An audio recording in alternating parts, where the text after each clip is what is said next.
Welcome back to Gold Derby. I'm Christopher Rosen. I'm joined by Joyce Ng. Joyce, it's the day we've been waiting for. The Hack season 3 finale. Well, technically, it's tomorrow for us as we're recording because Yeah, today's Wednesday, but May 30th, you're watching 2024. right now. Go watch the Hacks finale. Bulletproof, A plus episode, all So time.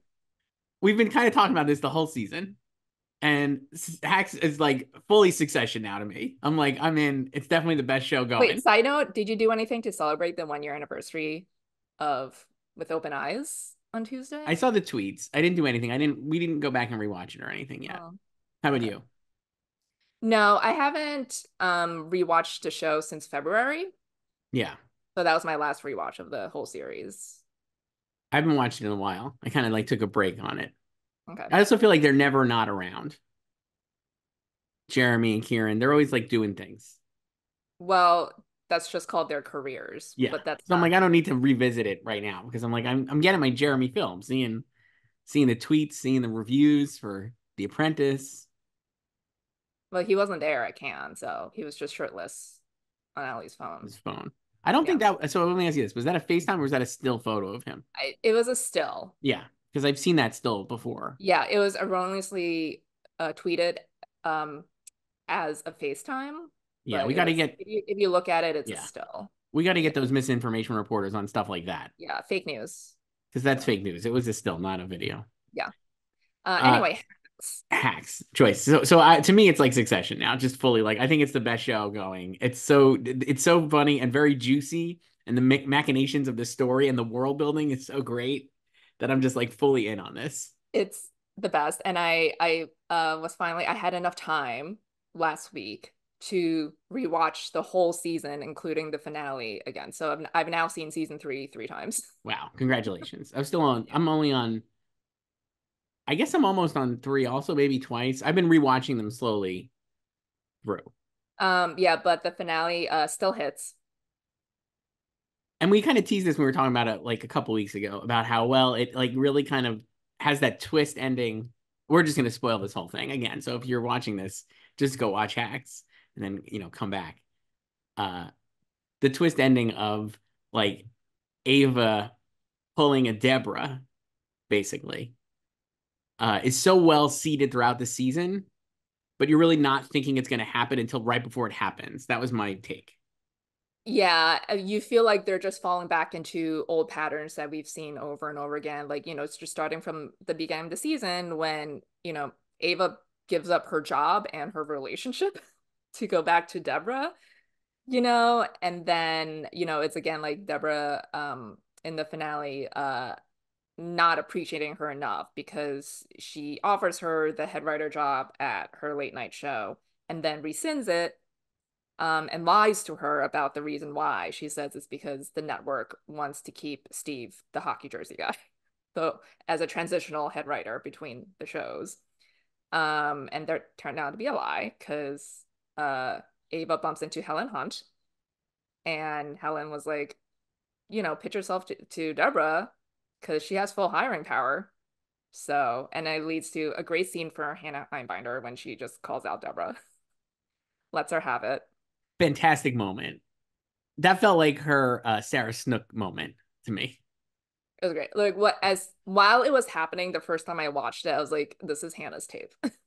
So she's so good in this scene. I mean, we've talked about this a lot, but I think this is the best season of this hack so far. Like clearly to me, It's easily the best of the three for sure. And took a, I like season two way more than you do.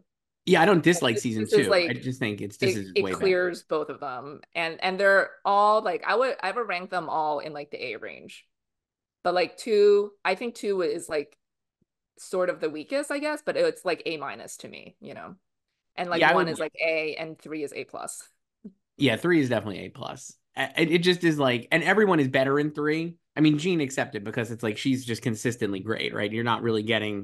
It's not like she's got a lot of levels to level up to, but I feel like Hannah this season, especially in that finale, like the dramatic stuff she has to do in that big confrontation with Jean, like I'm almost like I don't know if she would have even it wouldn't have made sense to have that happen in the first season, but I'm also like, I wonder if she would have been able to do it so well. I don't know. I feel like it's like everything is like better this season for her. Yeah, well, I think it's also, her Hannah herself, growing into becoming an actress more Yes. over the years. And like ever since the show premiered 3 years ago, and through the 3 seasons, like I've seen people not being too hot on her acting and thinking like she doesn't bring anything to the table and she's merely serviceable. I never felt that way about her, but I think this season she has definitely leveled up in terms of her performance. And I think the character is also richer too, just with the material she's given. I think the 1 year time jump really did Ava a lot of favors because the character was so tied to Deborah, and then she was given, this success that we didn't see on screen, obviously, but we're told. And then it's like we see her there. It's a codependent relationship between them, right? So it's like, oh, they're back at it again. And like even when she yells at Deborah, it's like she still wants that relationship to continue, right? Like I work for you and you do something for me because we care about each other. And then she has that light bulb moment when she was drinking the Krug that we also don't see, but we see her buy the Krug.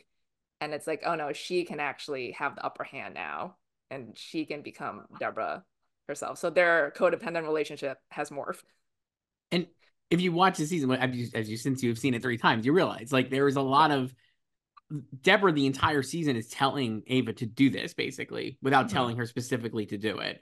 But like Yeah. in the episode when they're in the woods, she's just like, you can't like you have to put yourself and your career first, basically, Yeah, like forget not about relationships. and Yeah. not relationships. And you kind of have to always look out for yourself. And that's what Deborah's doing, and that's what Deborah has done. And we've seen that how that's ruined her relationships with everybody on the show. In this season, especially, she has wrecked every single personal relationship she has. And then finally, Ava is again as well, so watching Ava like go over on her and get that is really great. And I wonder, it did feel, I mean, it felt like to me like it's like the end of season 3 of Succession, I guess, right? Is season 3 or season 2? Which one is the Two, one where Brian, Jeremy. where Jeremy goes off on does his press Yes. How conference? could you forget? Which one is This it? is not Season for three? tears. Yeah. This is not for tears. That's season two. Come on. And so you end with Brian, right? Like looking for like bemused, I guess, right? Or perplexed or happy with the He cracks the smile smile, the because slightest smile. Kendall is a killer. And that's the vibe you get from this, where I feel like it's just a great finale. And that's a great ending, I feel like. And it allows it changes their relationship now in a way that I think doesn't ruin it, but definitely sets it in a new course for the next Yeah. season. And we didn't actually say what Ava does. So she uh she blackmails Deborah and forces her to name her head writer She shows because up on she's the like first day of work she early. shows up early and Deborah thinks she's there just to, become like a writer on staff. And Number she's two writer who's going to do all the number work. two to Steve. Yeah. Right. Do all the work for the The man woman behind the man behind the woman. and get no credit. And then Yeah. eventually maybe get Steve's job, but probably never. Yeah. And then Ava basically says, I also realize it would be, terrible optics if everyone found out that you slept with the head of the network, Bob Lipka. Yes. Because back But in the golf episode, Joyce at the yes, Langham. before they named you the new late night host. Yes. And then Dan Bukatinsky walks in. And So he's like, Deborah has to make a quick decision and introduce her as her head writer. and he's shocked. Yes. And then they Uh, have their first meeting and they're like just the framing of them across the table from each other. Perfect. it I don't think it works that way in real. I'm just gonna say it probably doesn't work that way in real life, but I was happy to suspend disbelief. You could just walk in and Well, blackmail we your have to boss. assume that poor Steve didn't sign a new contract or anything yet. You know. Right. Maybe he did, and they're just gonna pay him out. Who Yeah, knows? maybe it was just like verbal. Maybe they didn't even like, I mean, I think Deborah does want Hannah or Ava to be her head writer, but she got spooked in that huge meeting with all the different departments um for her show, including queer social and queer social, and then like brand and marketing all the way in the back. that didn't wave. Wave guys. Yeah. So Great then, Helen Hunt. Just a yeah, great Helen Hunt amazing. episode. Like I don't Um, think she's so good. yeah, and then she gets spooked because she's like, I need the show to work, and then she uh goes to the home of the EP of her first late night show, Biff Cliff. Great scene, and he basically explains to her, like it wasn't her, like you were great, you were always great, but there are all these like external forces working against you, and you need your show to be bulletproof. And that scared Deborah into taking the safe route of um, thinking that her show, for her show to be bulletproof, she needs to stick with the usual, which is Steve, and not take a risk on Ava. Yeah, and Ava basically just blasts her for that. How she'll be like, it's gonna be the same shit, same Yeah, fear-based shit that you're like not trying to do. And like the only success she's had is when she's like been pushing through the fear, yeah, right? Thanks to Ava, basically. yeah. But it's And like Deborah wants this so badly that she's willing to give in to the fear. correct. And so that's fantastic. That's just a fantastic sequence. I love that so much. And I was like, it felt it again, all this stuff because I think the show is so well written and you're so in on the characters over the 3 seasons, but it's so true to all like everything that happens feels like true to the characters, including Ava like foolishly trying to like make the best of it until her final choice, right? Like I feel like Yeah, well, she also like obviously she's depressed, and then she meets Jimmy. We need to talk about Jimmy and Kayla too, of course. fantastic. Um, and in his new office, soon to be new office, and he basically tells her like, I think you should stay with Deborah, like, and she's like, why don't you tell her this? And he was like, I know you'll make the right choice, because he's like, I know you'll, like, I can depend on you to do the right thing Right. here. Yeah, so then that also tees you up when you see her in the office, you think like she's just accepting the role, but no, she's And much Jimmy sadder than rightly that. knows that Deborah needs Ava. Yes, yeah.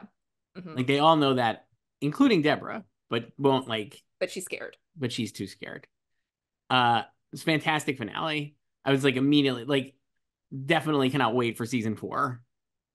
I don't Yeah, know how many seasons they'll this time go. no one will think that the show will end with No, it definitely not. This is whatever. Like I said, I was fine with it ending in season 2, the way it ends, and if that was the end of the show, that's a great ending. But like this is definitely teeing up a future season that I cannot wait to watch yeah, immediately. because now they're basically on an even playing field because Ava has this piece of information lording over Deborah. It felt like in season 1 it ends. I haven't rewatched season 1 in a while, but season 1 ends with that with is it with Ava? Ava gave that interview, and like that's like that ends. It goes into season She 2, right? sent those notes about Yeah. Deborah to the writers of the Helen Mirren show. Yes. Right. And then they go on a plane, so she's like afraid that uh she's afraid that like Deborah will be notified of it when they land. So that's how season 2 opens. And then, And she and then she she's sues determined. her, Yeah. right? So this season will definitely. I mean, we'll definitely see how it goes. I wouldn't be. I would see. I could see them doing. I don't even know. I mean, would they do? They could start a few. It could start the next day, really, or it could start like right before the show is going to start, right? Or maybe in the middle of the show. Who knows? I don't, I mean, I don't know. You talked to PWD, so I didn't ask you him about the know all the word. We were this. only doing the acting thing. They really wanted to focus on his acting, Joyce, because he's like. I Because we mean, really do need to get him an acting we nomination know we know he's going to get an Emmy nomination for the writing, and and that's fine, producing. and producing. So he's already got like multiple Emmys. And he's already won for writing. So Um, it was really a fully an acting it was a huge conversation. miss by the acting branch for season 2 with him. Yeah, but he's better again. Everyone is better in season 3, so I feel like he should get in for season 3. I mean, he should, but will Do he? you, I think he will. Frankly, my vibe is that like everybody knows this is a great season, and I think the show, while not like a juggernaut in the mass culture, which I feel like it's not even like a Succession level in terms of like the tweets, but I think all the right people watch this show like religiously, and so I Oh, think I mean, we know that from season 1, like that the show premiered in May 2021, and it just cruised to multiple Emmys that right, and September. so I think if you watch it, like it's like we said about Succession, like it's like if you watch the show, Kieran's like like for season 4 is like the best, right? Or like etc. So I feel like if you watch the show, PWD should get in for an acting nomination, and this year especially because he's had so much more to do. He does, and I think, it is. I feel like with season 2, it was kind of a surprise in a way, like how much people really loved the Jimmy and Kayla relationship, right? Because Yes, in season 1, they were much more, both of them were totally recurring. yes, yes, I mean, they're still recurring in season 2, but now they're full series regulars. But in season 1, Kayla was just the assistant, a thorn at his side. And then they really became fan faves in season 2. And yes. and then I think they were fully aware of that, like JPL, Jen, Paul, and Chia. Oh, that's a good Um, acronym, sure. and then, we get season 3, and then they have a great B story throughout the entire season, and they have a great finale here too. Um, and Kayla gets a promotion, deservedly so. Fantastic. And I love the airplane speech is so great. So much fun. I love when his voice cracks. His voice cracks. It's so great. What is your deal? So good. And I love that he's still like all the basic tasks you're terrible at. Like he's still not gonna get like like that's not gonna be something you're good at. But all these other things you're good at. Great stuff. Yeah, I mean, we've seen that with Kayla time and time again. Like she's bad at, the typical paper pushing aspects Yes. of the job, but she thinks outside the box and Yes. she knows how to use her connections and And savviness. yes. And it's unorthodox, but it works. Like she's the one who got like Larry Arbuckle. So And I think they do a good job. Like I was kind of thinking it's not even that it's work. I don't know. I feel like she is like Kayla is like Ava on Abbott, where it's like the character is like full uh comic relief and like has like a very big personality, and then later you get to humanize them a little bit. And on Abbott, I feel like in the second season that wasn't as successful with her with Ava, but here at Kayla, I felt like they did a better job of making it feel organic to the character and her personality. I think with Ava on Abbott, they were giving her backstory, you know, to like her grandmother and Right. everything, and like how she hustled for money and everything, which I think works, but yeah, it was definitely inserting more dramatic elements to her backstory. Whereas with Kayla, it's still totally in the comedic mode for her with like everything she does, like the way, she just had lunch with her dad to get the scoop on Jack Danby, Right. that he wants to be a dramatic actor. Right. So, and it's, yeah. And then like here, they take a meeting with her childhood friend who just is a total bitch to her Yes. and Great incredibly Catherine condescending. Newton, great performance. Yeah. What is she's gonna pit Mayfair, Maytag. Maytag, and what was the other one? I already forgot. I watched it 3 times. But it was Some a PWD appliances. line. Great. Yeah, and then yeah, and he stands up for Kayla. And And then she's that like, I don't want you to do that. Like I'm trying here. that was, I thought, really interesting way to do it. That Jimmy does like the nice thing, which is to stand up Mhm. for his friend, and she's like, actually, fuck you, because I just want to like I'm doing my job here, and like I don't need you Yeah. to stand up for me. Great stuff, and continues being hilarious the whole time. Paul and Meg Stalter. I I feel like so we've talked about this in terms of like who could get in. I have both Paul Downs and Carl Clemens Hopkins in. They're not as much in the finale at all, obviously, but does have like a little bit of a moment for Marcus, which is fine and kind of sets up season 4 for him. Yeah, because he's basically quitting as CFO and he's delegating all his responsibilities to Damien, basically, and just telling him where stuff is, and then Damien realizes he's leaving. And that's Great basically stuff. his big moment. And he's clearly has not told Deborah yet. No. So I, I could see Carl Clement Tompkins missing more so than Paul. I don't know who would go in. I mean, like neither one of us have like Paul Rudd in. He's still higher in the odds. But it's like all the Bear guys, Abbott Elementary for Tyler James Williams, and then I have Paul and Carl.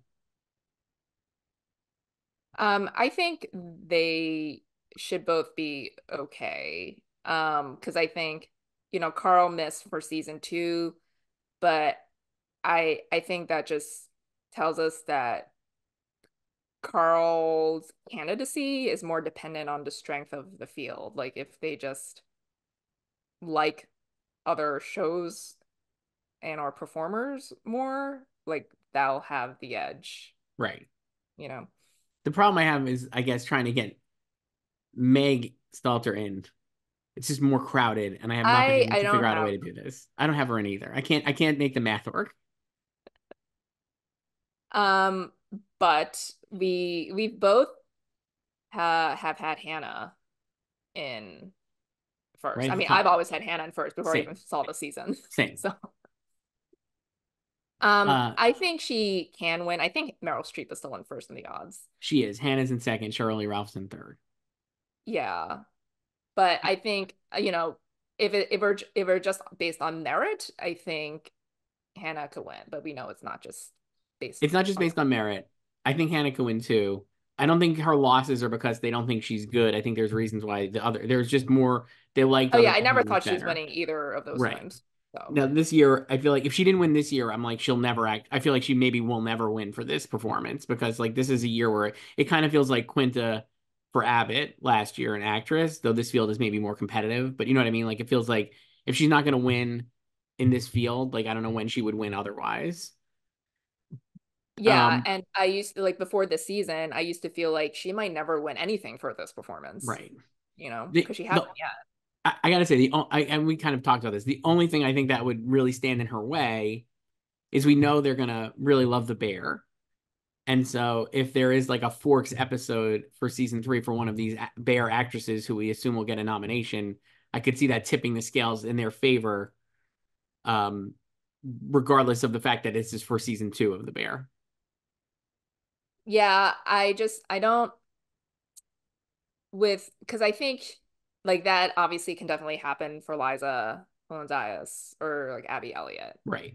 but I don't know. I feel like it's kind of different from Richie too, because I feel like Richie has always been a fan favorite from season one, even though like it's like even in season one, if you love to hate him, Mm-hmm. like he was a standout in some way, right? And people just fell more in love with him in season two.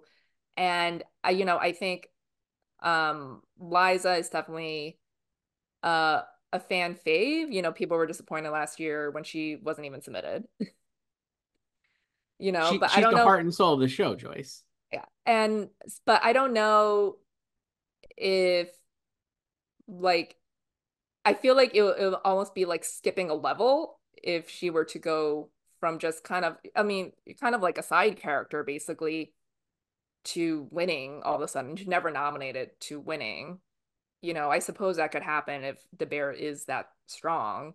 And with Abby, like I feel like, no shade to Abby at all, but I feel like no one really cares about Sugar, and obviously that could change if she does have a Forks in season three, but I don't think it's the same as Richie.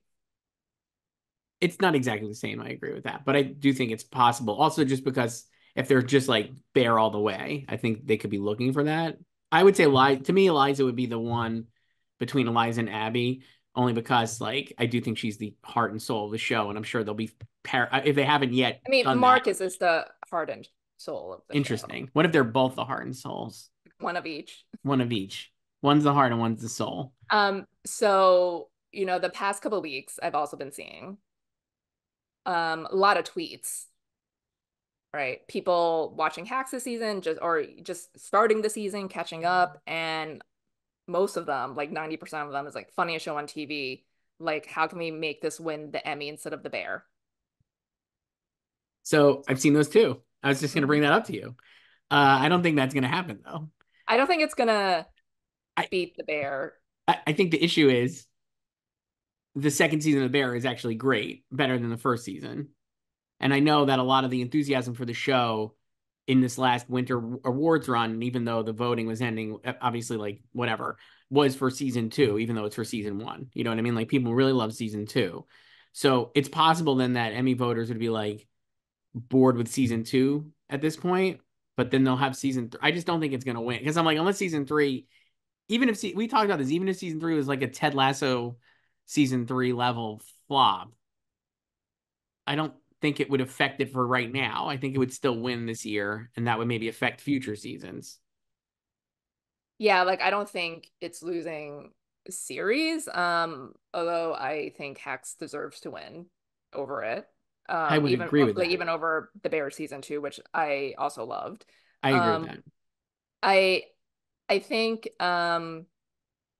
you know, like Hacks could probably defeat it in other categories, like actress and supporting actress, and maybe depending on how many Bear submissions there are in writing and directing, maybe those two, like, Hacks won over Ted Lasso's first season in those categories. Um, but with series, I think, yeah, I feel like they might still be in the honeymoon period with the Bear, and even if season three is not up to snuff with season two, like I don't expect it to be a disaster. So I think it would still kind of be enough for it to cross the line, and it'll be fresher too.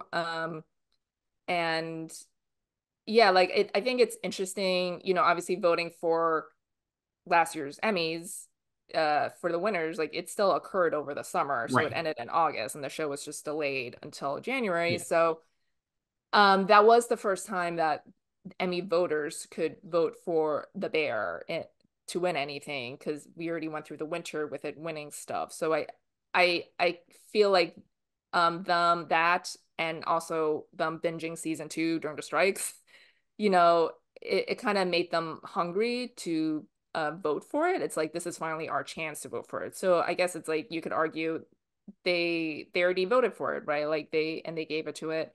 So, and this is the first time that the Bear and Hacks are facing each other. So what's going to happen now? Like maybe they already scratched that itch of having to vote for the Bear. Like maybe in their mind they already felt like I voted for season two. I mean, I think for many people, yes, I would say that's true. But at the same time, then I think they'll be thinking they're voting for season three. I just feel like it's not like I don't think they would jump off of it so quick. I don't, you know what I mean? Yeah. Like it feels like so much like for Ted season two, right? It felt like it could have easily lost, and we had talked about it not winning, right? But then in the end, it just won Yeah. because like it didn't matter that it was a weaker season and that it had stronger competition or whatever.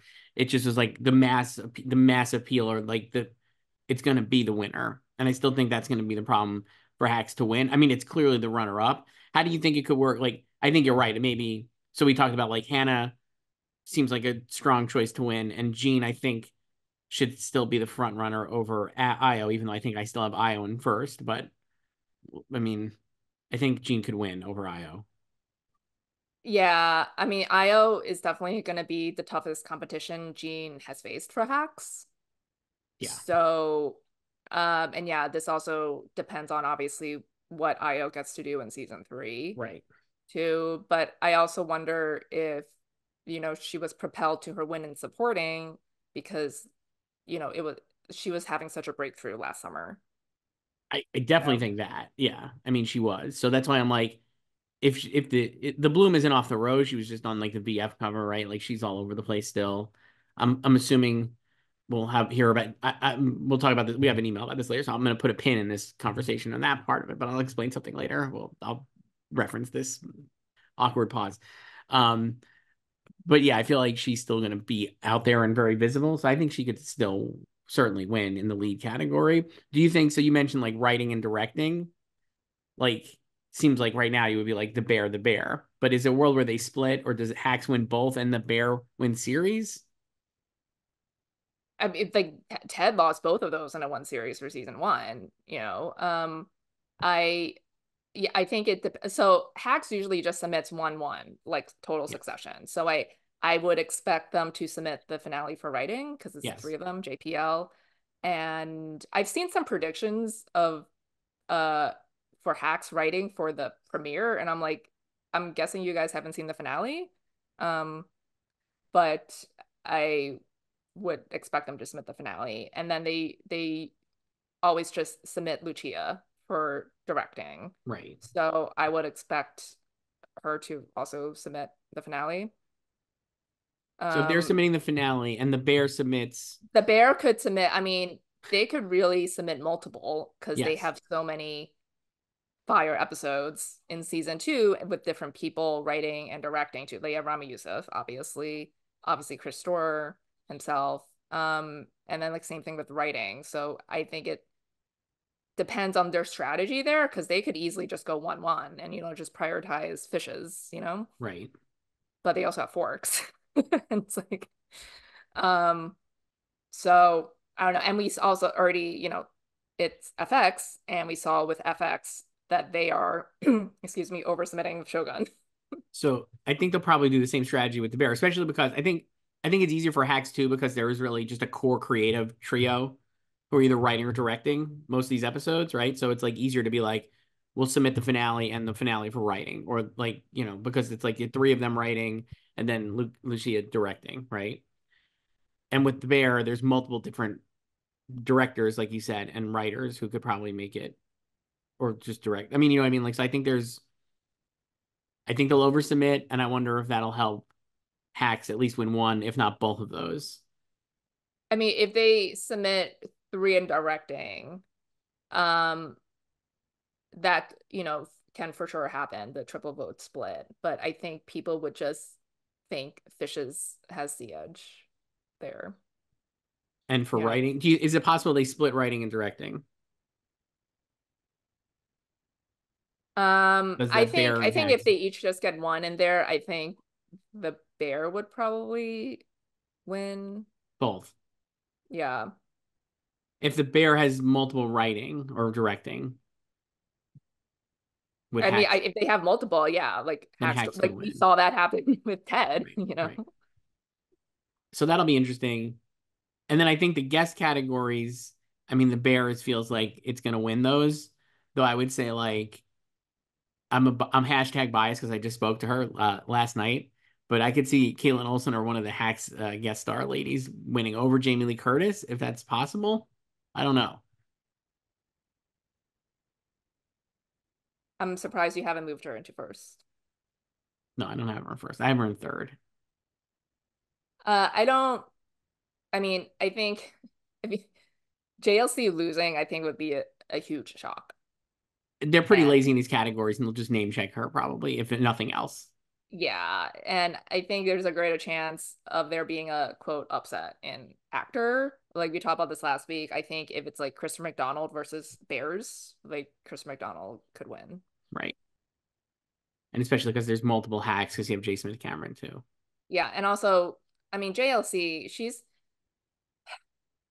just like with Everything Everywhere, she's been promoting this shit for She's the literally a year she almost, should like for honestly 11 months. Like she posted for those 3 weeks before the actors strike last year, all about the bear, and then obviously took a pause during the strike, and then she's just been posting since, like during its winter sweep. Every time I won something on the gram, she was on it. Just like anything bear, she's posting and then congratulating the team and everything. So, when she retires from acting, whenever that is, she should absolutely take up a job being a awards campaigner and publicist because she's the best at this. mhm. She's fantastic. Um, anything else on Hacks, Joyce? So the finale is fantastic, and we need to see season four. Yes. When will they announce the renewal for season four? Um, Next week.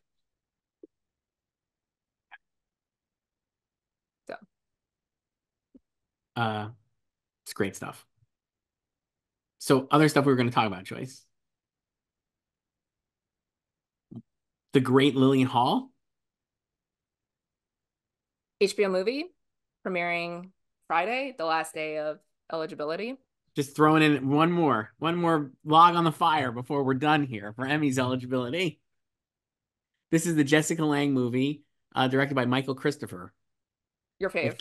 Kathy Bates, my fave from Smash. No one took a drink in the face like Michael Christopher.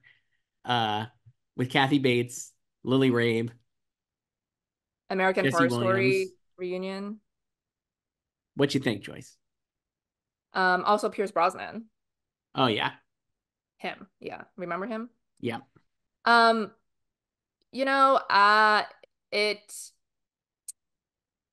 it's funny to think of that this was like gonna star Meryl Streep and it was gonna be like a theatrical release Yeah. because um I mean like no shade to the actual film itself because I think there there is a nice story in there. But I think the final product really did feel like an HBO movie to me, Oh yeah, big you time. know? Yeah. Felt like a classic TV movie. Hmm. Uh, look, I maybe in a different time, in a different TV Academy, this could have gotten Jessica Lange an Emmy nomination, maybe even a Yeah, win. like 15 years ago. But with few exceptions, it seems like they are not as hot on in the limited series TV movie category, especially in the acting aspect, to nominate TV movie actors when they're faced with like limited series actors. I just feel It like happens, but it's too late. and Like, then it's too late on top of it. But I mean, even if this was out in April or March, I don't think she would have gotten nominated. no, because we saw that with The Survivor, which came out in April. Survivor, reality, HBO seemingly has still not figured out the strategy on when to release these, if ever, for Emmy consideration. I mean, there was Bad Education, but that was also COVID-y. So, um, but yeah, and it wasn't like they had acquired this a while ago and been promoting it, like this was brand new information to all of us like 2 weeks ago when they just announced like, hey, we're dropping this May 31st, you What know. what do you think went into dropping? What do you think went into putting it out for this cycle versus holding it for next year? Um, I don't know. I mean, it could be contractual, I don't Maybe. know what the terms were when they acquired it. And it could also just be they want to offload it. Or maybe they, just want to take a shot and see if they could get it in these categories. So I wonder how much the Shogun move make them be like, there's an extra. There is, in theory, if you like look at this, with Anna Sawai now as a lead actor or lead actress for drama, there is an open spot in theory for movie actress, limited series movie actress. Hmm. And so I guess their thinking is Jessica Lange. Why not? The vibes on Kate Winslet are on life support for the regime. So that's not going to happen. So what if we got this one in? We have Jodie in for True Detective, and we could throw this in too for Jessica Lange. That's probably the thinking. Um, I think what was the timing? When did they announce that they got this? Because I think it might have been before FX sent out their Looks press like release, but like May no words 14th, or too maybe many words rather. May May 14th. 14th? Yeah, so FX quote renewed Shogun on May 16th. But we But know like it was, rumored for a so maybe while. that, like, yeah, and like maybe that's what they were going off, right? Like Yeah. we gotta assume there's some buzzy, in our Yeah, they were gonna group roll the message. dice that Shogun Yeah. was actively moving. Right. So So if you think of it that way, it makes sense. And then you're left with like we said, there's an open spot. I mean, I'm not, and there might be two open spots really, because I have Naomi Watts in here, and I'm not super convinced she's going to make it in either.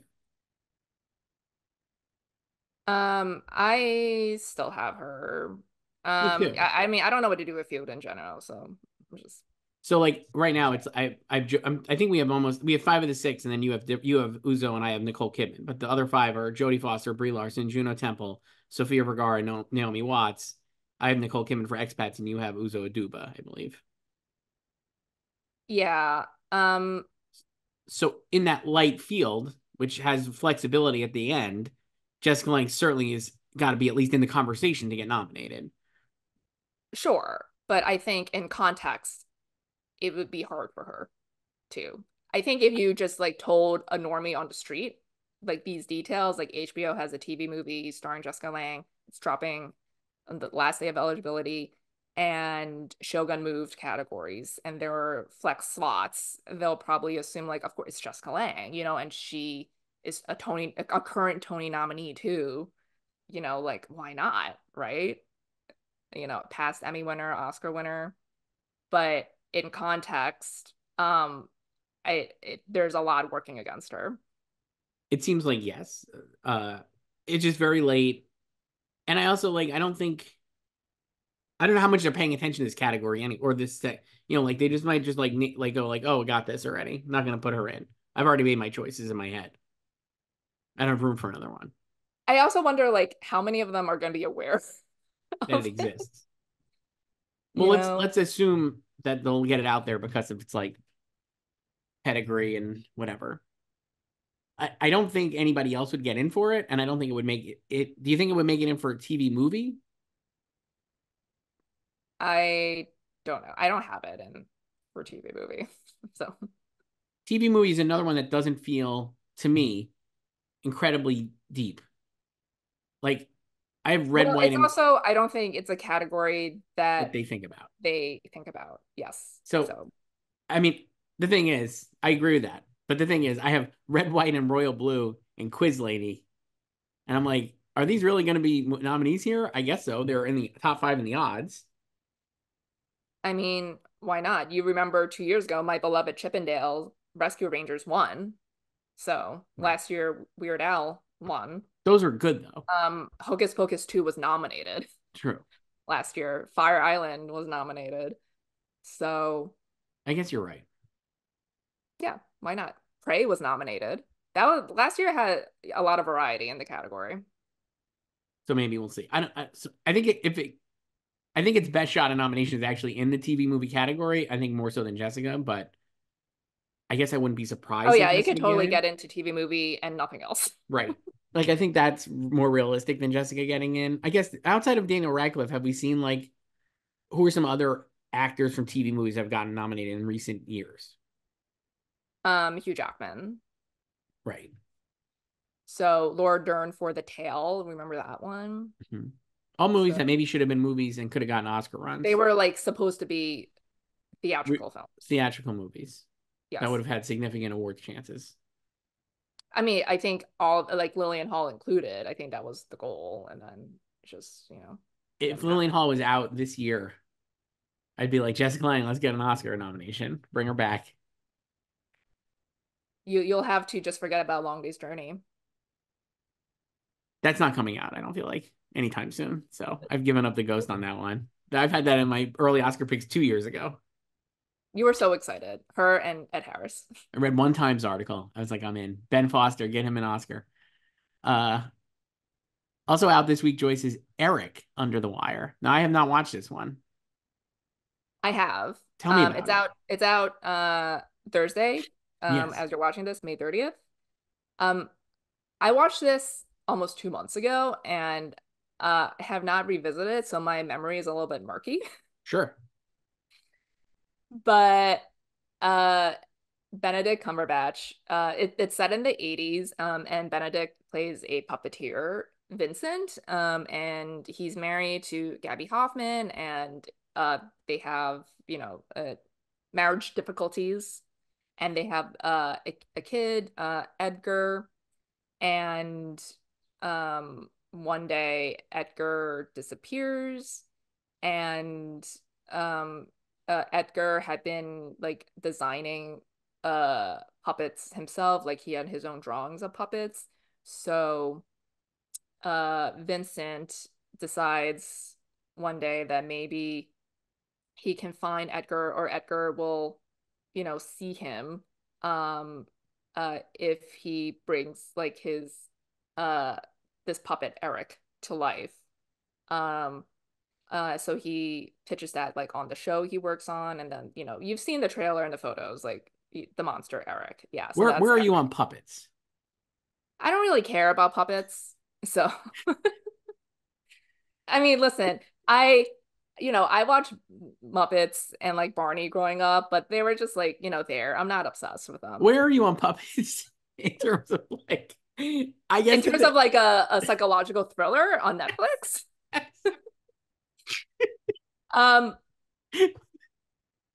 I mean, it's like a metaphor for, monsters sure, sure, being real and got it. everything. Uh-huh. It's definitely, a mix of genres here. And I think the acting is good. And there's also this really, I can't even call it a subplot because it's basically like a co-A plot with McKinley Belcher III character. He plays a cop, and there's, yeah, this the whole plot line with like just like the seediness of like 80s New York, right? And like a bunch of cold cases there. So, and I think like he's actually really good in it. And um but yeah, so the show's from Abby Morgan, and it's, I would say it's very ambitious. And I think there are times it does find a good balance between like this surrealism of like childlike wonder, and also just this like missing child drama, Hmm. really. But I think this is another one where it's like it's so late. I don't know what kind of impact it will have, even though Netflix, there's all these like big names yeah, involved. it feels like Netflix is like letting these limited series like crash on the shore. You have like the Man in Full also, which was not as late, but also a May release. And this one, I'm just like, and with these big names that again, I feel like in a different era of TV and the Academy maybe would have been a slam dunk for an act like Jeff Daniels and you could imagine like 10 years ago an acting lineup with both Jeff Daniels and Benedict Cumberbatch, I feel like. Yeah, I mean, and I'm sure some people will just be predicting that too because they just see these big names in a Netflix show, And I you guess know. it's possible. And I mean, to be fair, Netflix has often done this. Like they have a last minute late drop. They did with Stranger Things, like, which is obviously totally different, right? But that was, their final May drop. They did Space Force. Remember Space Force? Hmm. Sure. Great show. So, and also, if you recall, like weeks ago on Netflix's FYC site, Eric was one of their top four priorities. It had, large art, the top tier, and then it was soon replaced by Baby Reindeer. Yeah. I guess I can never count on Netflix because it's going to be people are going to have watched Eric. More people have watched Eric than probably the last season of Fargo. It's just I like can't wait for the Eric tweets this weekend. so I'm like I know that there people are going to watch it, and so I cannot count it out.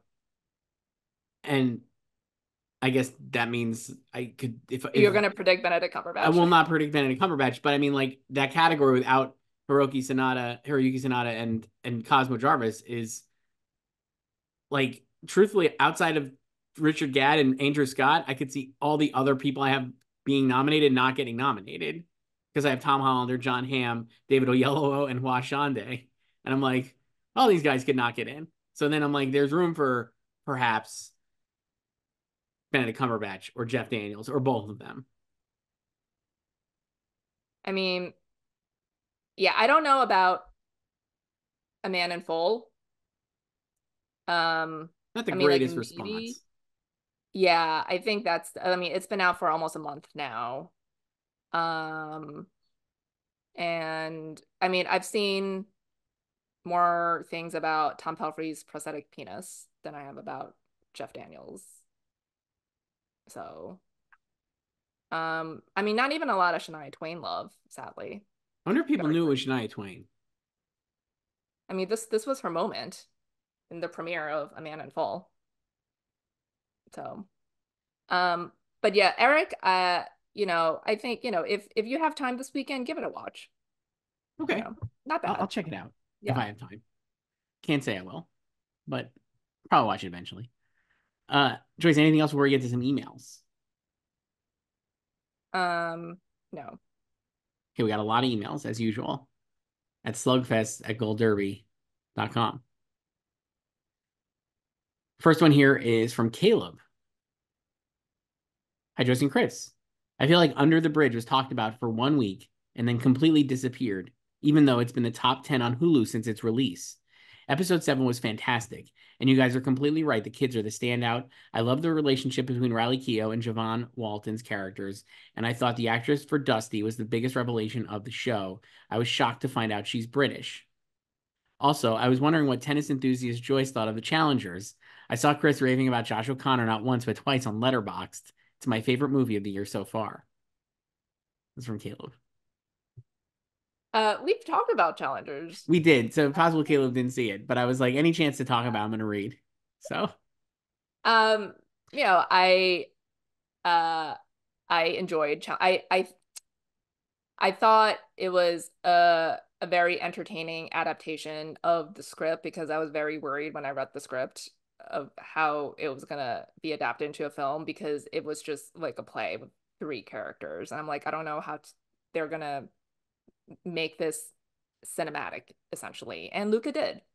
So, I have a lot of issues with the unhinged final rally because I don't have issues with like the what they wanted to do with it, but just the fact that they were just volleying for like 20 minutes. Like that's just completely unrealistic. If you want to make that realistic, just have them rally.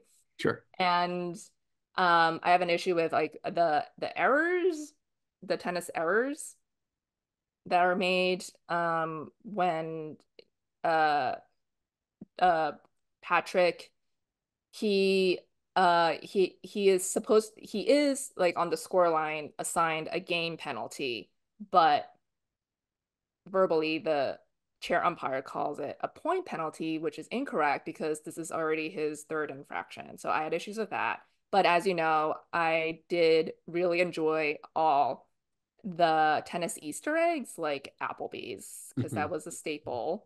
RIP is no longer there, but that was a popular haunt of tennis players and tennis journalists for the Cincinnati Open, Western Southern Financial Open, in Mason, Ohio. So I love stuff like that. And yeah, I thought it was entertaining. So Uh, Good stuff. I think it's my favorite movie of the year, far and away, so far. And Josh O'Connor should get an Oscar nomination. That's my hot take. um I don't remember the first question. What was it? Under the Bridge, Joyce. So Oh, interesting that Caleb points out that it's while the online buzz is not existent, feels like the show doesn't exist on Twitter. In reality, it's incredibly widely watched, been on the top 10 on Hulu since it's released. So does that bode well, I guess, for its potential Emmy chances in a limited series category that's now without Shogun? well, we know that they do watch Hulu, Mm-hmm. so that helps. They love Hulu Unlimited. So, yeah, I wouldn't be surprised if it sneaked a nomination somewhere, but I don't know where because I don't think it's the same as Welcome to Chippendales either. Because I feel like the actors who were nominated were way more established. If you're just gonna ignore like Riley and Lily here, like um, and I think that is just kind of a more entertaining watch in a way, even though that's also a dark story. But like the premise itself is not necessarily tragic, right? Right. It's like it's Chippendales, right? Even though it ends with a murder, but like this is just so like you were afraid to watch Under the Bridge I was, initially. but then I watched it and it's pretty great. Yeah, it's very watchable, I and so I'm almost like you're gonna put what Under the Bridge in. well, I put Chloe Gidry in. That's more of like a wing and a prayer. But I do feel like of all the actors, I think she could get in because it's such a big performance and like really fun, even though it's demented. And I also could see Javon Walton getting in for supporting actor because I think he's the heart and soul of the show in a way. And again, kind of like an interesting performance and a category that's pretty opened, I would say. There's room for him to get in. Would I put in for series? I don't know. Like the reason I'm hanging on to Ripley there still over like Masters of the Air is because of like I feel like the crafts respect for the show within the industry, I think, is very high. It just seems like people like I did a just I did a panel with sound designers, and Ripley And was on it. you love the Ripley sound. Well, the Ripley sound is great, and the guy who I talked to, Maurizio Argentieri, was like really fascinating. And after his interview, like the other sound designers were like, "Wow, like how are we gonna follow that?" Like the guy from Shogun was like, "How are we gonna follow that?" And I'm like, "You're all the sound was great, but it was interesting to me that I was like, I think it just feels like the kind of thing that people who are in the industry would like, and so I could see it doing well in like its individual like artisan categories, and maybe that gives it enough oomph for like the limited series to get in. But so that's why I'm not ready to put Under the Bridge in. But like, what if Under the Bridge gets in because while individual actors might get in, not get in, the ensemble is so like well widely embraced that it gets in. I don't know. Um, yeah, I mean, I could see it getting, it could be like Obi-Wan basically, you Right. know? So, yeah, and like all the actors are supporting. I think Lily is probably like the highest predicted I think so person for too. obvious And reasons. she could So, again could easily get in, but I just don't feel like she's going to. yeah, I don't, yeah, I think if you watch the show, you are more taken by the teens than Yeah. by Riley or Lily. Like even with like I agree, like I love Riley and Javon's relationship. Like I think they have great chemistry there. But I again, it's like her and him. It's not like her and Lily. And they have like good chemistry too. But um I feel like that's kind of secondary to the whole story. Yeah. Um, but I don't it's hard to like because we didn't know like they were watching Welcome to Chippendales, right? So we don't really know if they're watching Under the Bridge either, you know? Right. It is being watched though, I guess. That's the thing. It's Like being watched by people. Yeah. even though it doesn't exist online, like there's not a lot of discourse about it. I think it is being like, I think people are watching it. So that does help. It's like a silent majority, maybe. Yeah. But at the same time, people watch a lot of shows that don't get It's nominated, you true. know? So Joyce, Mike is back. You'll recall he's our game master. He's like yes. Jigsaw. Hi, Joyce and Chris. It's me again, Game Master and Fatty Arbuckle's grandnephew, Mike. Thanks for playing the game last week and your continuing participation. This is going to take a dark turn one of these weeks, and I'm going to like slam the computer shut, I guess, at that point. But until then, as promised, we're going to play another game. This one is different now, but it also kind of harkens back to the first one that we played. In this scenario, let's pretend that streaming services do not exist. If they do, they're not doing original programming, as Netflix decided not to invest in something called Lilyhammer and not change the industry. The mechanics for this one is simple. I'm going to name a streaming show that is currently an Emmy contender, and you two will name which cable network they would fit. It could be basic or premium. Are you ready? Let's go. There's 20 shows here. Oh, great. First one is Franklin. Franklin feels like Showtime. Wow. I could also see it on Stars. Yeah, it does feel like HBO cosplay to me. So I feel like it wouldn't be Yeah. HBO. It would be one of the shows trying to draft off HBO's success. So Yeah, yeah. Showtime or Stars, sure. Sugar.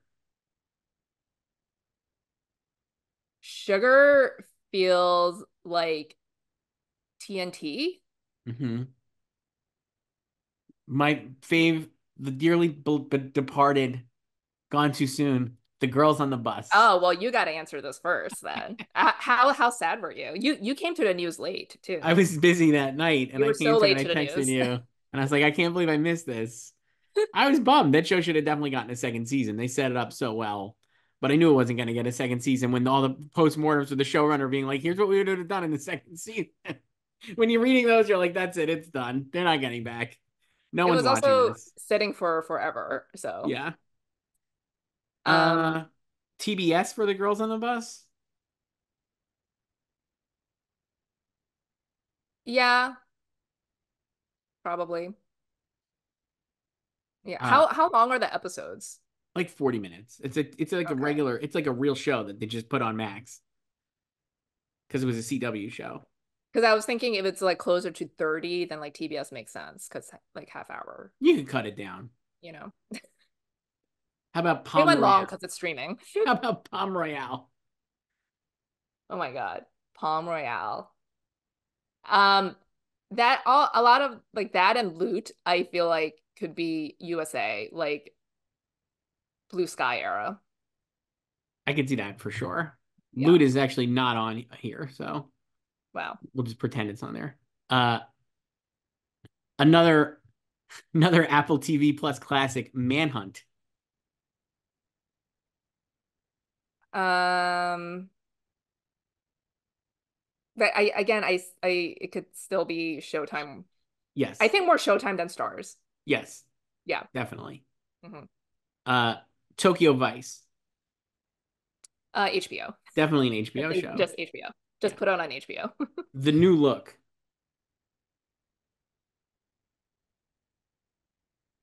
Uh, hmm. It kind of feels Starsy a little because if it's like a little elevated. Elevated costume drama that no one's gonna watch. Yeah. Sure, Stars fits. Girls Five Eva. Girls Five at TBS. Yeah. Yeah. Uh, your beloved Apples Never Fall. Oh, that is so USA. Like, come on. How about the show Expats? Hmm. That is that feels more like austere, Yeah, you know.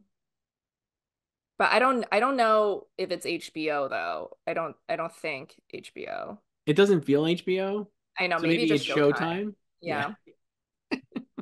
Mr. and Mrs. Smith, Oh, that's like TNT. TNT for sure. I thought the same thing. Yeah. Griselda.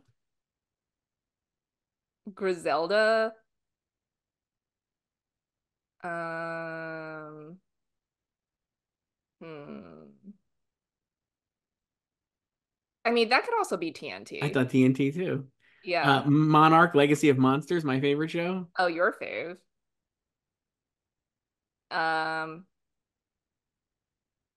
I mean that could also be TNT. Like, Yes, fully TNT. That's a yeah, TNT classic. yeah. I want to say like Cinemax for something, but none of these feel Cinemaxy. No, we'll see coming up. I don't think any of these will either, but you'll see. Julia, a former Max show. This one, I can also just see it being on HBO actually. Let me ask you this as a side note. If Tokyo Vice and Julia were HBO shows, how would they be better and would they still be on? I don't think so for Julia, but like maybe for Tokyo Vice. I feel like Tokyo Vice would be more watched. It'd definitely be more watched, and I wonder if it would be better.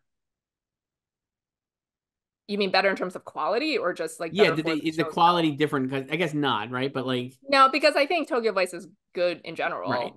So, um, It would definitely be yeah, more watched though. yeah, yeah. The Crown.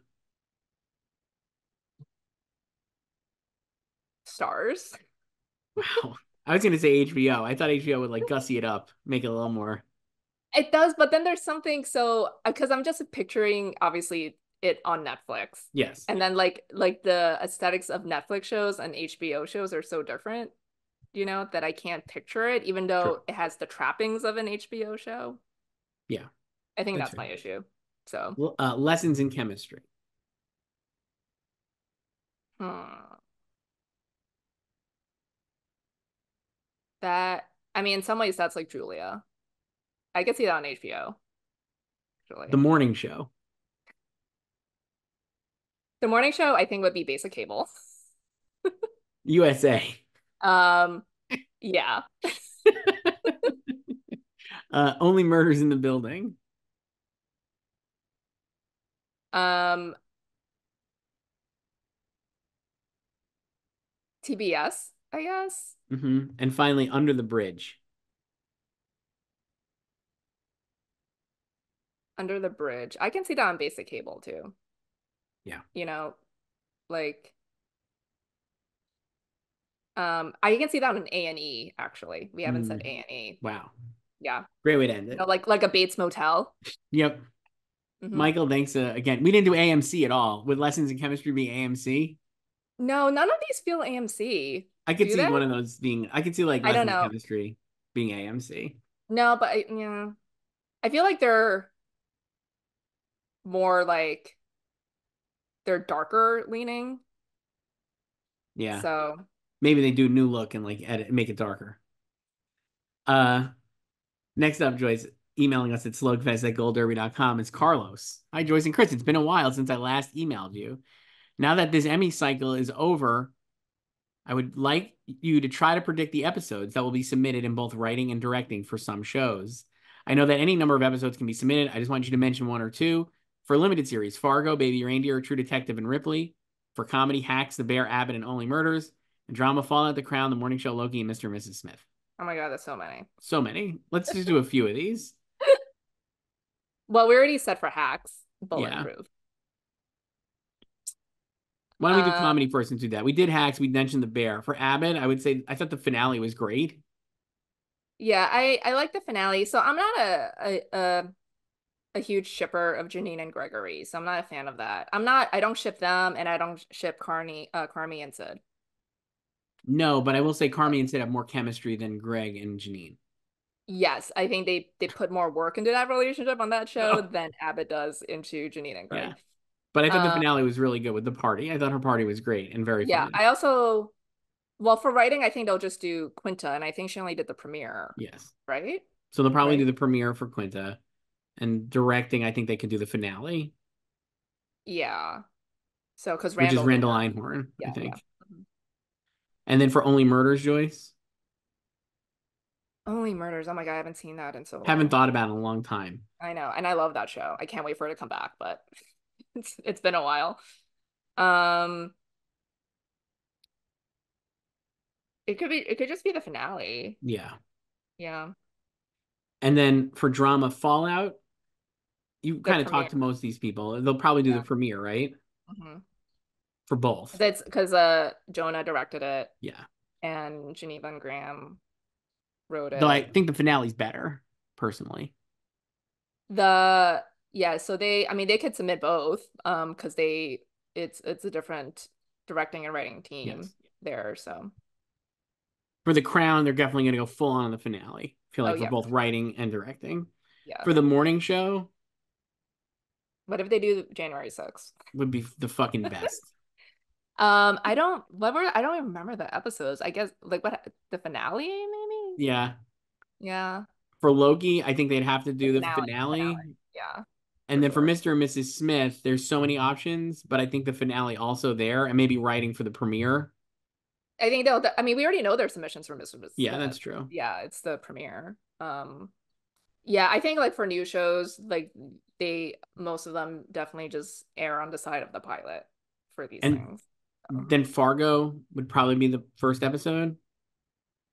yeah, I would guess so. Baby Reindeer. Is it the whole thing? Because he wrote the whole thing? He wrote the whole thing. So Richard Gabb wrote the whole thing. It has two directors.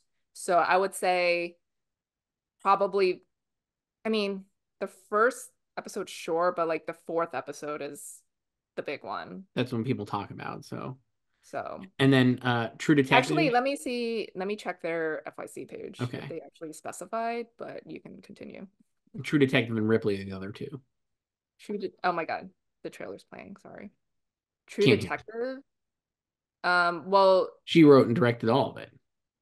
yeah, so So and then Ripley, same thing. um, well,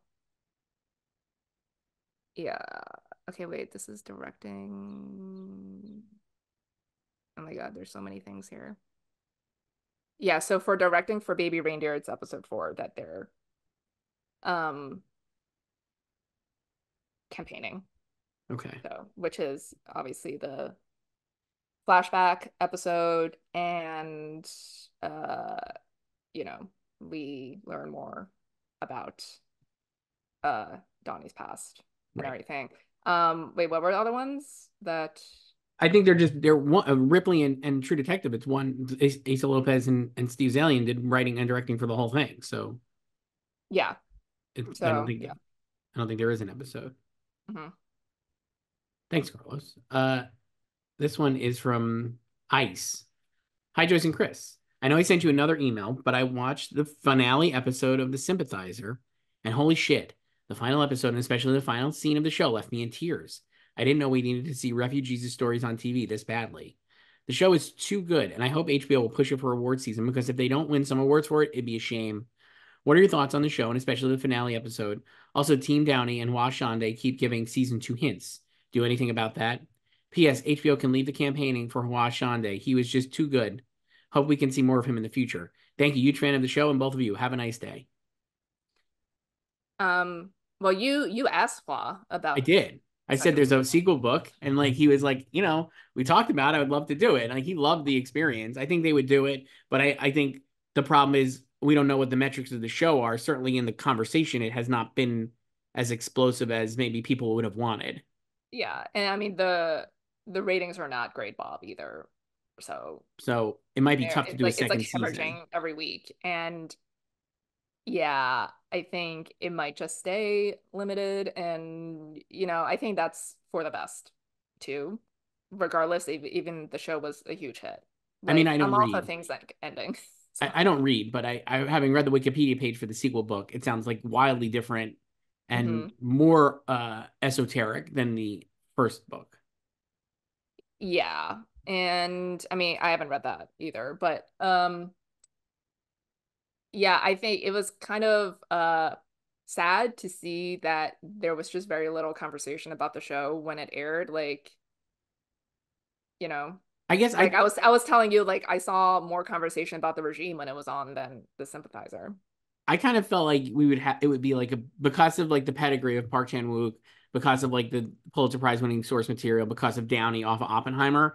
It felt like to me like it was going to be like the film Twitter fave, but Ripley really just took all of that oxygen and has I don't even remained. think Ripley took that much, It and definitely like is still the fave. I still people no, it like was talking Baby about it. Reindeer took the I don't oxygen. well, and maybe in certain corner like maybe in like basic corners of film Twitter, but I still see like the Sean Fantasy crowd is still like weighing on Ripley.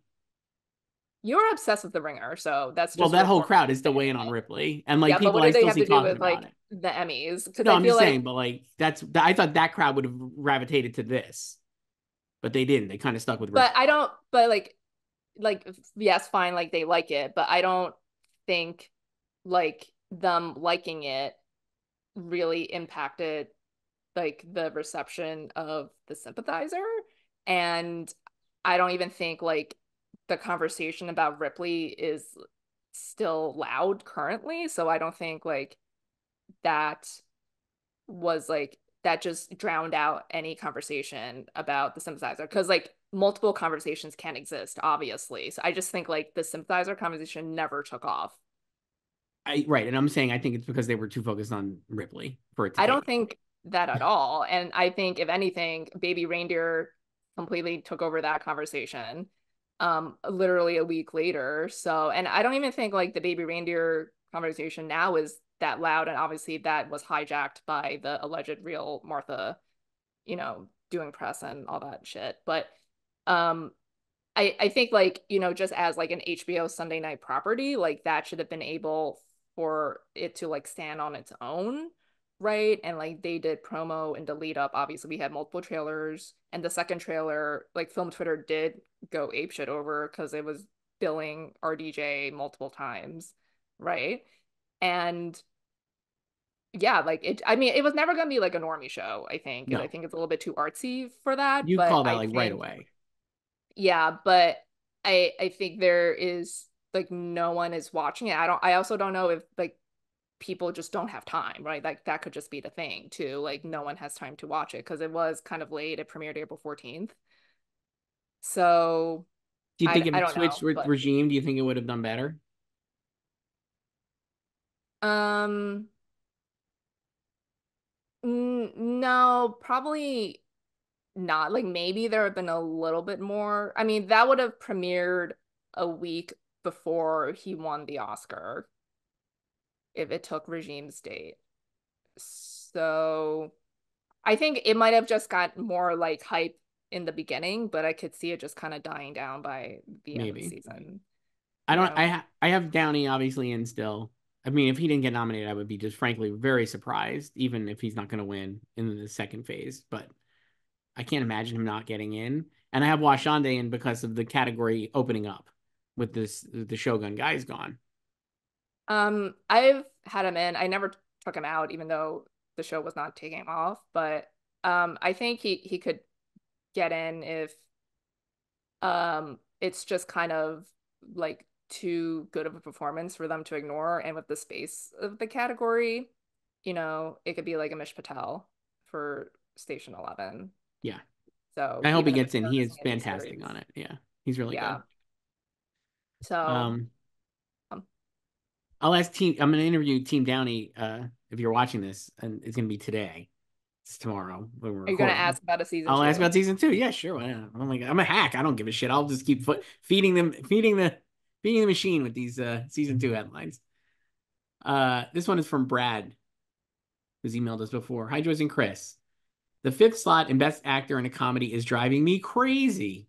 Nothing seems right. You both have Theo James in that slot. Do you really still believe in The Gentleman? Also, the Shogun moves annoys me because my pipe dream was Will Trent and Ramon Rodriguez breaking into the race. Be well. That's from Brad.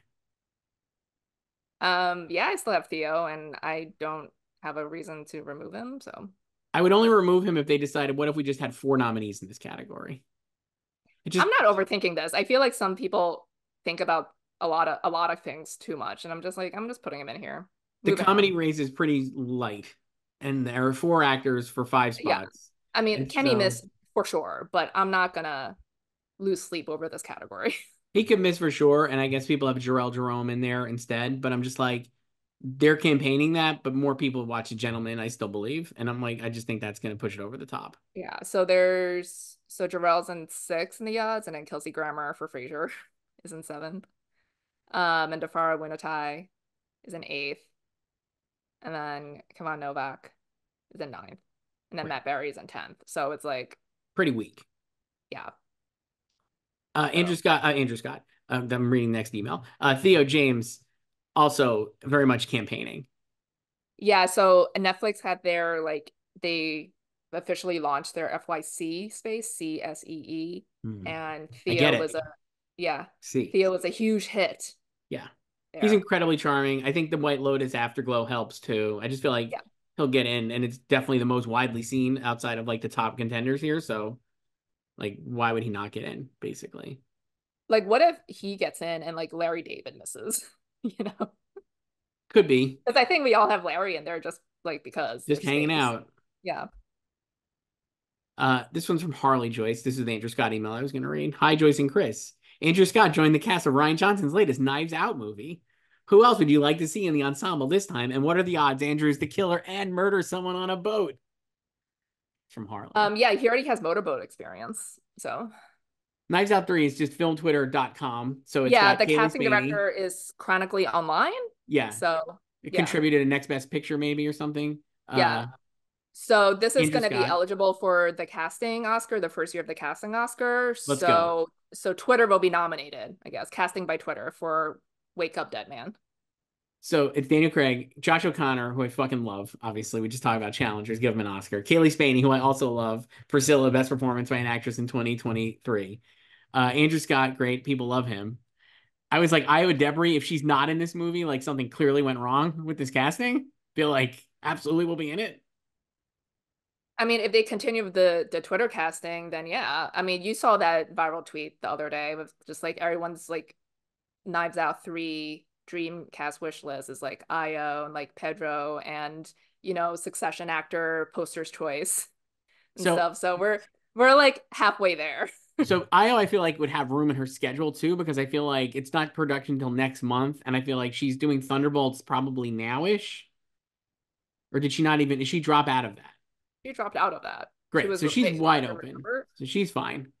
So she'll be in it. Pedro's too busy. I feel like he's not going to get in. And then the Succession guys, sure, not Jeremy, but maybe Kieran, Matthew I McFadden. I don't want any of them in it, honestly. I feel like we have enough of the Twitter approved people for now, and I would rather them cast like Michelle Pfeiffer. Well, this is my next question was a follow-up to this. Who is, so no disrespect to Josh O'Connor, Kaylee Spain, and Andrew Scott. Who is the A-lister who they will cast in this, like the Edward Norton type?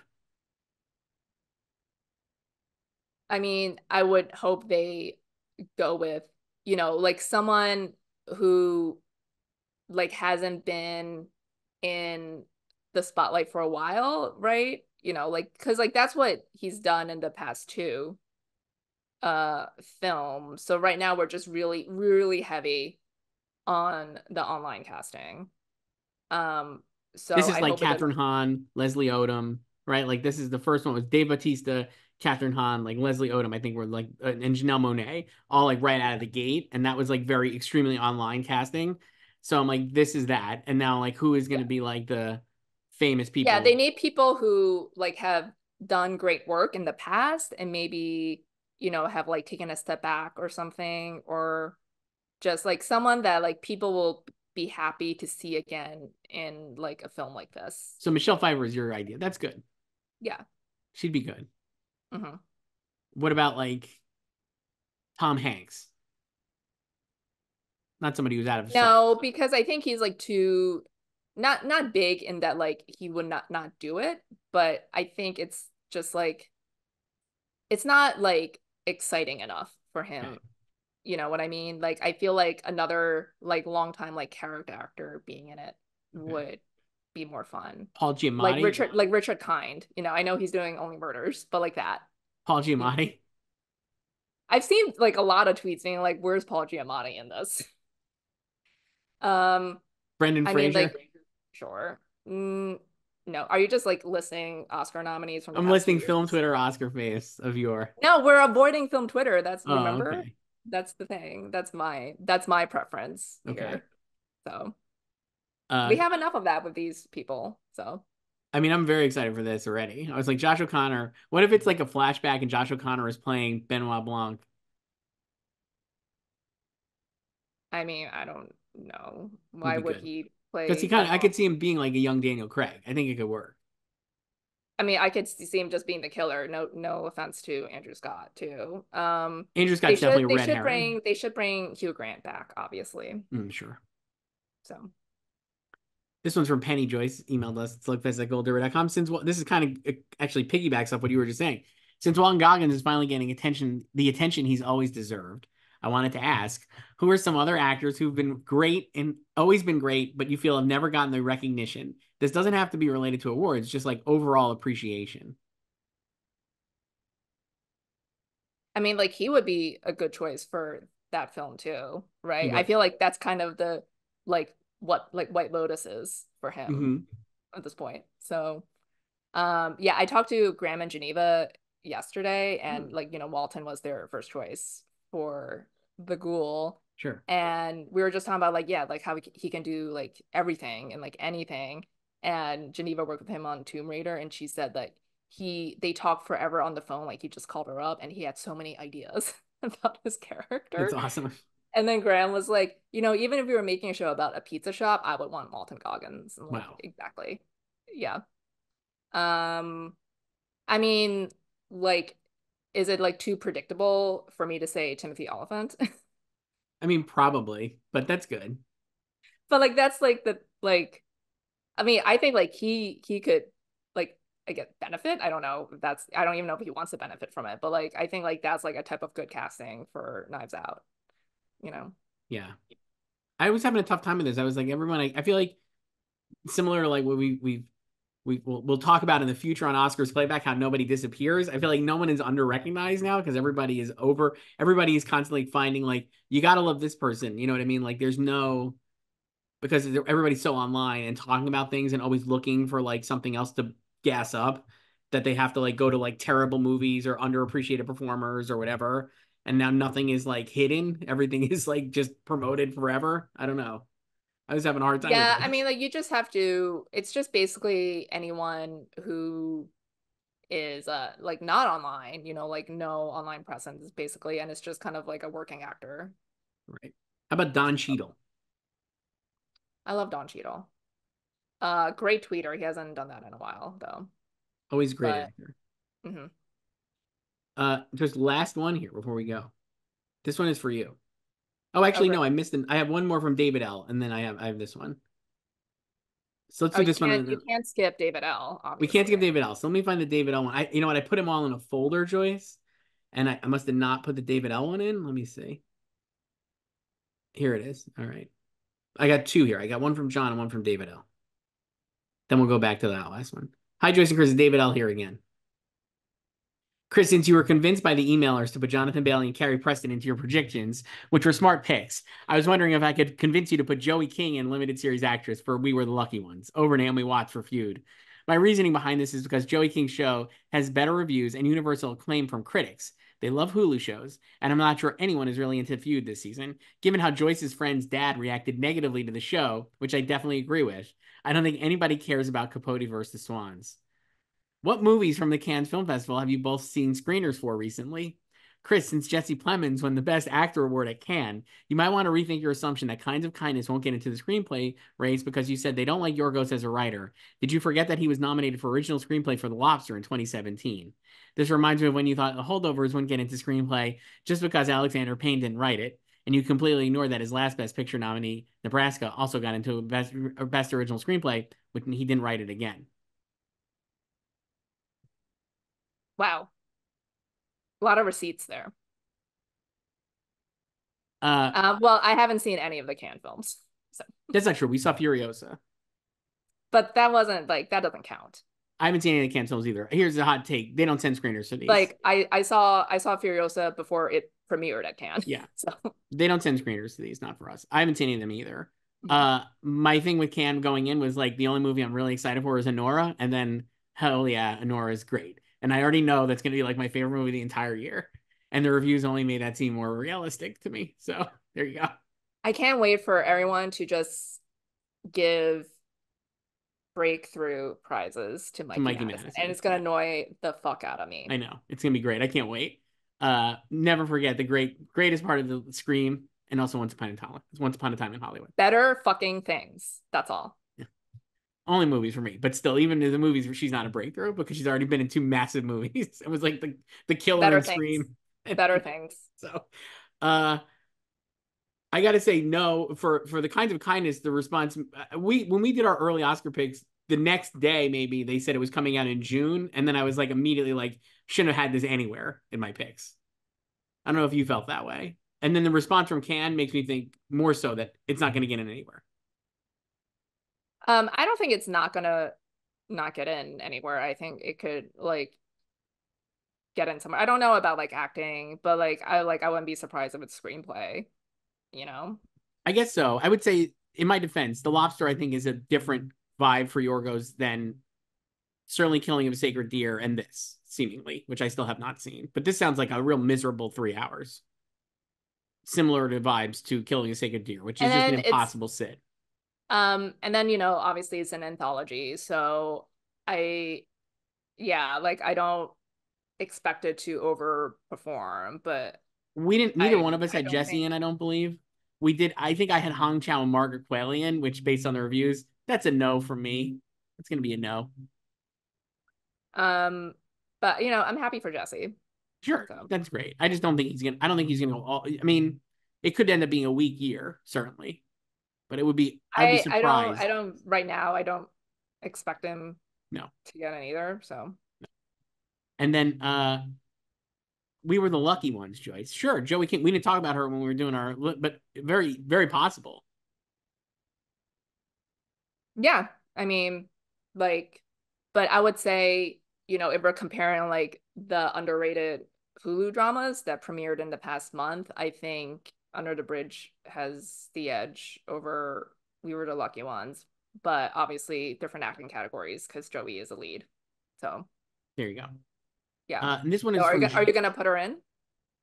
I'll think about it. I mean, like I feel like there's that bottom of that race. I feel like Naomi Watts. I have like Naomi Watts and Nicole Kidman are my last two, and I'm not very confident in either one of them.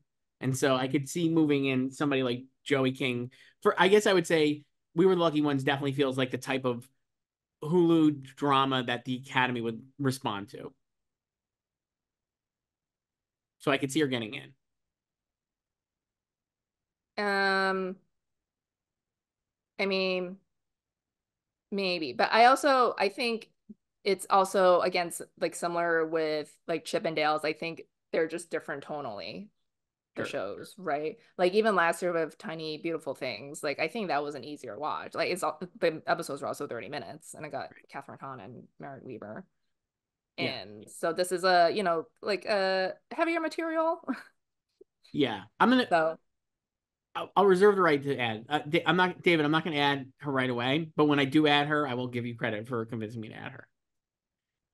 So there you go. And this one's from John Joyce. Hi, Joyce and Chris. I started listening to you guys for the Oscar coverage this year, but stayed for the Emmy coverage because of how great you wow. guys are. Yes. Woo. Wow. Did we Wait, convert someone? John, way to go, buddy. The real ones. No, this Emmys is where we get. It's like weird Emmys. It's so much fun. These are fun episodes before we get back into Oscars.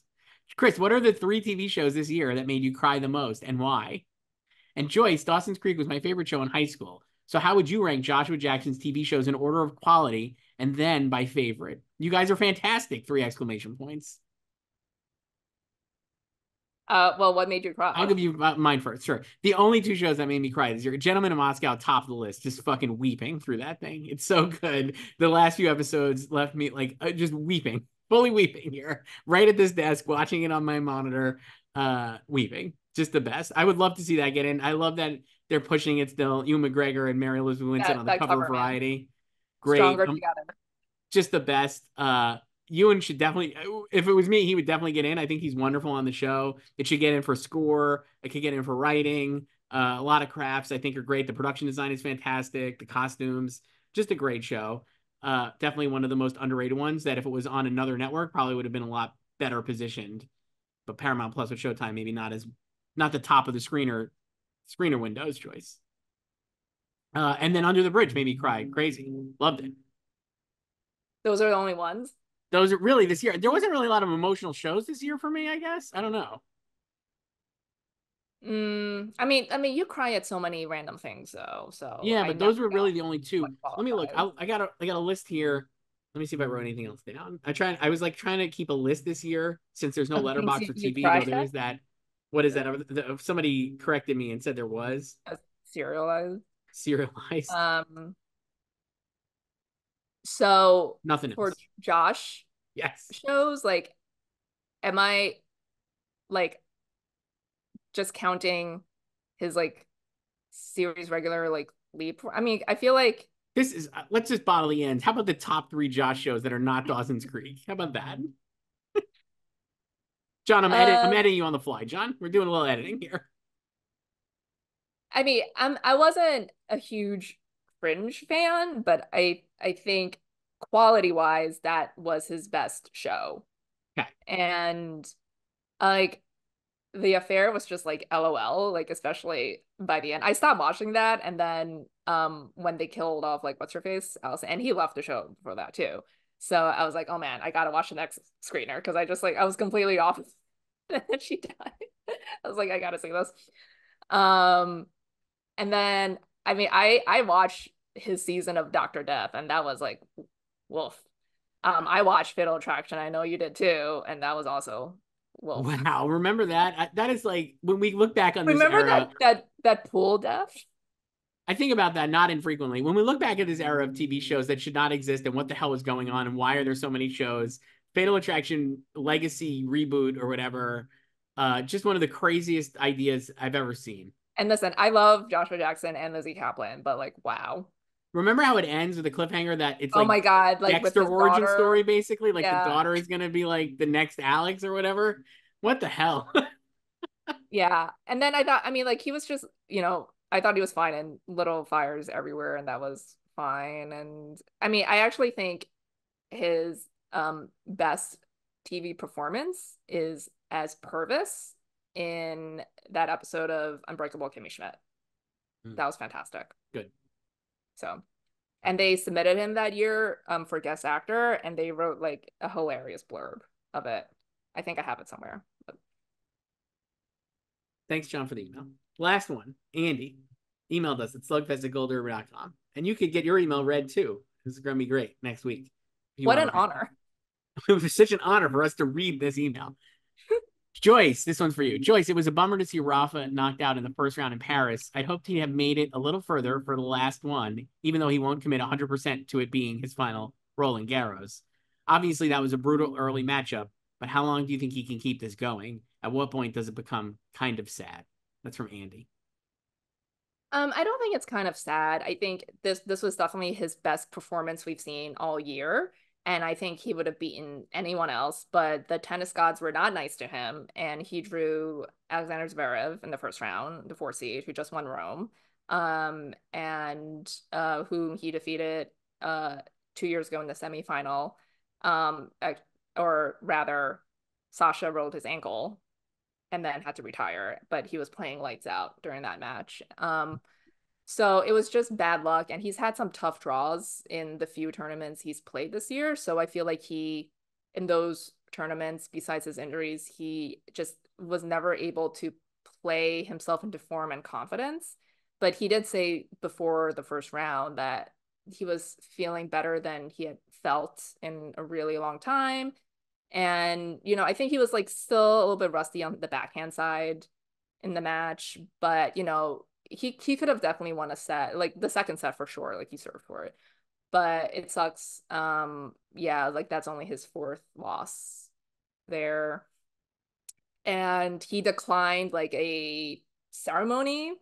Um, there, like he gave a long interview on court, but they had discussed doing a ceremony. He declined it because he did later talk about he was like walking back, like whether or not this will be his last year. So I don't know if he'll actually, because next year would be the 20th anniversary of his first win. There, we are so fucking old. Um, so I think maybe he's like eyeing that, or maybe he's just feeling good right now. But as he also said, like, who knows, like 2 months from now, I could be feeling terrible and want to retire. So he's most likely not going to play Wimbledon because of the surface switch. And the Olympics will be back at Roland Garros on clay. So I think the next time we'll see him will be at the Olympics. And I don't really see him playing the rest of the year on hard either. So I don't know. Like maybe but I don't think it was like a sad ending. I think, it was just bad luck. And I mean, if anything, even if he doesn't play next year, like I think they'll definitely have like a retirement ceremony for him there. So Great. yeah. All right. Well, email us at slugfest@goldriver.com. We have plenty more tennis stuff, I'm sure, in the choice. And Olympics I mean, coming we're up. right in the middle of the I French know. Open right now. I'm I watching know. it right now. I know. We'll be back next week, I guess. That's it. This is it. We're done with shows. We're starting a new Emmy season next Wow. week. But voting hasn't even started yet, so just way more campaigning next week. Wow. What are we going to talk about? Next week, Actors on Actors is back too. A little campaigning. We could go through our Yeah. picks maybe again or something. Take a look. Yeah, and you could talk about new shows too The Acolyte. that I'm so are psyched. ineligible. You So can talk about psyched. Presumed Innocent. I haven't watched it yet, but I'm excited for that one too. I watched one episode. We'll talk to you offline. Tell me how it is. All right. We'll talk then, Joyce. Bye.